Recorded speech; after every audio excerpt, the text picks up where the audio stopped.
Creative smiles আপনার দাঁতের পরিষেবা। হ্যালো বন্ধুরা, আপনাকে স্বাগত আমাদের অর্থোডন্টিক সিরিজে। আজকে আমরা দেখব ব্রেসেস লাগানোর পরে কি কি নিয়মকে মেনে চলতে হয়। কংগ্রাচুলেশন, আপনাকে জানাই অনেক শুভেচ্ছা।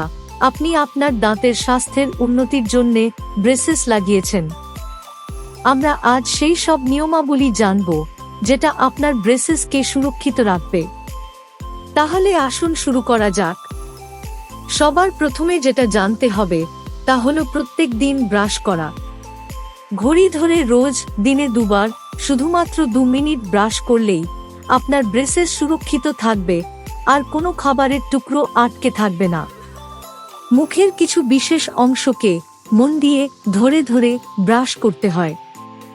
সেগুলি হলো মুখের মাড়ি, দাঁতে লাগানো ব্র্যাকেটের ওপরের আর নিচের অংশ এবং ব্র্যাকেট স্বয়ং, দাঁতের সামনে এবং পেছনে আর জিভকেও ভালো করে ব্রাশ করে পরিষ্কার করতে হবে।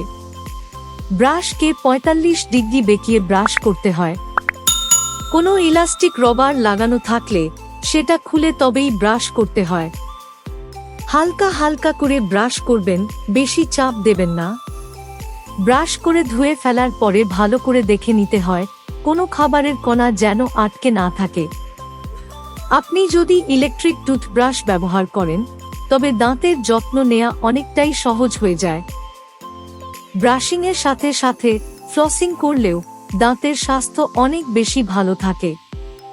ফ্লসিং করলে মাড়ি ফুলে যায় না, মাড়ি দিয়ে রক্ত পড়ে না এবং ইনফেকশনও হয় না।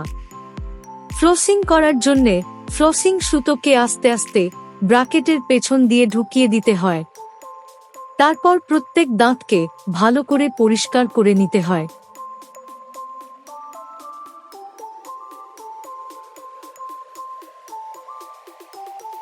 সবার শেষে মাউথওয়াশ ব্যবহার করে ভালো করে কুলকুচি করে নিতে হয়।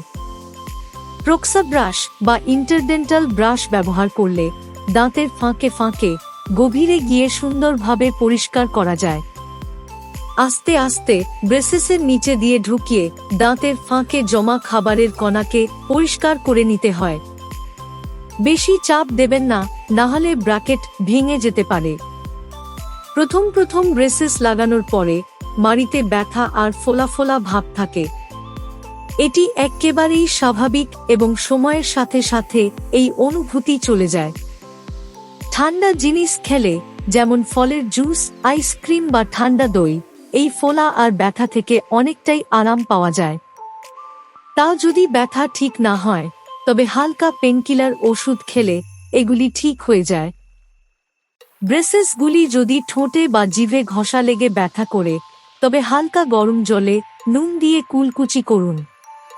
নুন জল বানানোর জন্য 1 গ্লাস জল গরম করে তাতে 2 চামচ নুন ঢেলে দিন এবং কুলকুচি করুন। অর্থোডন্টিক ওয়াক্স যদি ব্যবহার করতে চান তাহলে অল্প একটু মোম বের করে 2 আঙুলের মধ্যে গোল করে যেখানে যেখানে ঘষা লাগছে সেখানে লাগিয়ে নিন। তাও যদি কোনো কারণে দাঁতে লাগানো ব্র্যাকেট ভেঙে যায় তাহলে ডেন্টিস্টকে অতি শীঘ্রই ফোন করুন।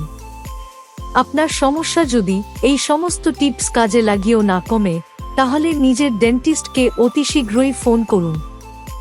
কিছু কিছু খাবার আছে যেগুলি আমাদের এড়িয়ে চলতে হবে, না হলে দাঁতে লাগানো ব্র্যাকেটস ভেঙে বেরিয়ে আসতে পারে।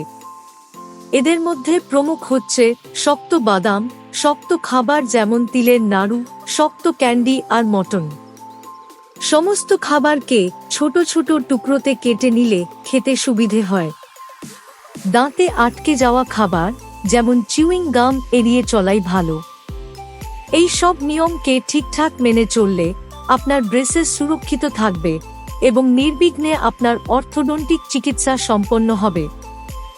এই ভিডিওটি ভালো লাগলে লাইক করুন আর চ্যানেলকে সাবস্ক্রাইব করুন এবং নিজেদের বন্ধুবান্ধব ও আত্মীয় স্বজনদের মধ্যে শেয়ার করুন, যাতে আমরা সহজেই দাঁত ও শরীর সম্পর্কীয় জ্ঞান আপনাদের কাছে পৌঁছে দিতে পারি।